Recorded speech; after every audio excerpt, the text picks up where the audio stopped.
രാമായണത്തെ അറിയാൻ ഒരു യാത്ര പോകാം അങ്ങ് ദൂരെ ഇന്തോനേഷ്യയിലേക്ക്. അവിടുത്തെ ബാലി ദ്വീപ്, ബാലിയുടെ സാംസ്കാരിക ഹൃദയഭാഗമാണ് ഉബുദ്. പച്ചപ്പാർന്ന വനങ്ങളും നെൽപ്പാടങ്ങളും മനോഹരമായ താഴ്വാരകളും കൊണ്ട് കേരളത്തെ ഓർമ്മിപ്പിക്കുന്ന ഒരു പ്രദേശം.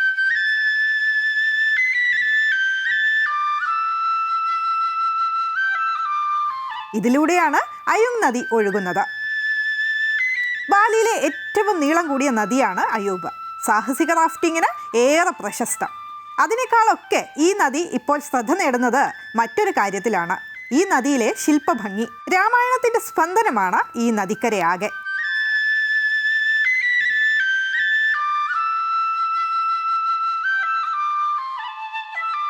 എഴുത്തച്ഛൻ്റെ അധ്യാത്മ രാമായണം വായിക്കുമ്പോഴുണ്ടാകുന്ന അതേ അനുഭൂതി. ഓരോ കഥാപാത്രങ്ങളും നമ്മൾക്ക് മുന്നിലൂടെ ഒഴുകി നടക്കുന്ന പ്രതീതി. അയൂബ് നദിയുടെ തീരത്തെ പാറകളിൽ കൊത്തിവെച്ചിരിക്കുന്ന ഭീമാകാര ശില്പങ്ങളിൽ രാമായണത്തിലെ നിരവധി രംഗങ്ങളാണ് ജീവൻ തുടിച്ചിരിക്കുന്നത്. 1 കിലോമീറ്ററോളം നീളത്തിൽ വ്യാപിച്ചു കിടക്കുന്ന ഈ ശില്പങ്ങൾ നമ്മളെ മറ്റൊരു സാകേതത്തിലേക്ക് നയിച്ചു കൊണ്ടുപോകും.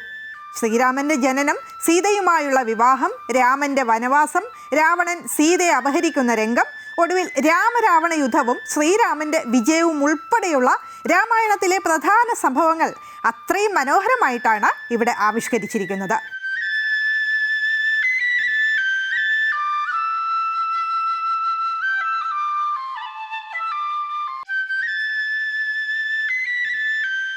ശില്പങ്ങളുടെ സൂക്ഷ്മതയും കലാപരമായ മികവും ഏതൊരു സഞ്ചാരിയെയും ഇവിടേക്ക് വലിച്ചടുപ്പിക്കും. ഈ ശില്പങ്ങളുടെ കാലഘട്ടത്തെക്കുറിച്ചും ഇതിന് പിന്നിലുള്ള കഥകളെക്കുറിച്ചും വ്യത്യസ്തമായ അഭിപ്രായങ്ങളുണ്ട്. എന്നാൽ ഇതിന് പിന്നിലുള്ള മനുഷ്യാധ്വാനത്തെക്കുറിച്ചും കലാപരമായ കഴിവിനെക്കുറിച്ചും ആർക്കും മറുത്തൊന്നും പറയാനില്ല. രാമായണം എന്ന ഇതിഹാസം ബാലിയുടെ സംസ്കാരത്തിലും കലാരൂപങ്ങളിലും എത്രത്തോളം സ്വാധീനം ചെലുത്തിയിട്ടുണ്ട് എന്നതിൻ്റെ നേർക്കാഴ്ചകളാണ് ഈ ശില്പങ്ങൾ. ഹിന്ദു പാരമ്പര്യം ഇന്നും സജീവമായി നിൽക്കുന്ന ബാലിയിൽ രാമായണ കഥകൾ ക്ഷേത്രങ്ങളിലെയും നൃത്തനാടകങ്ങളിലെയും ശില്പങ്ങളിലെയും പ്രധാന വിഷയമാണ്. അതുകൊണ്ടുതന്നെ ഉബുദിലെ അയുങ് നദീതീരം പ്രകൃതി ഭംഗിയും ചരിത്രവും ആത്മീയ പാരമ്പര്യവും ഒത്തുചേരുന്ന അപൂർവ വിനോദസഞ്ചാര കേന്ദ്രമായി മാറിയിരിക്കുന്നു. ജീവിതത്തിൽ ഒരിക്കലെങ്കിലും നമ്മൾ സന്ദർശിച്ചിരിക്കേണ്ട ഒരിടം.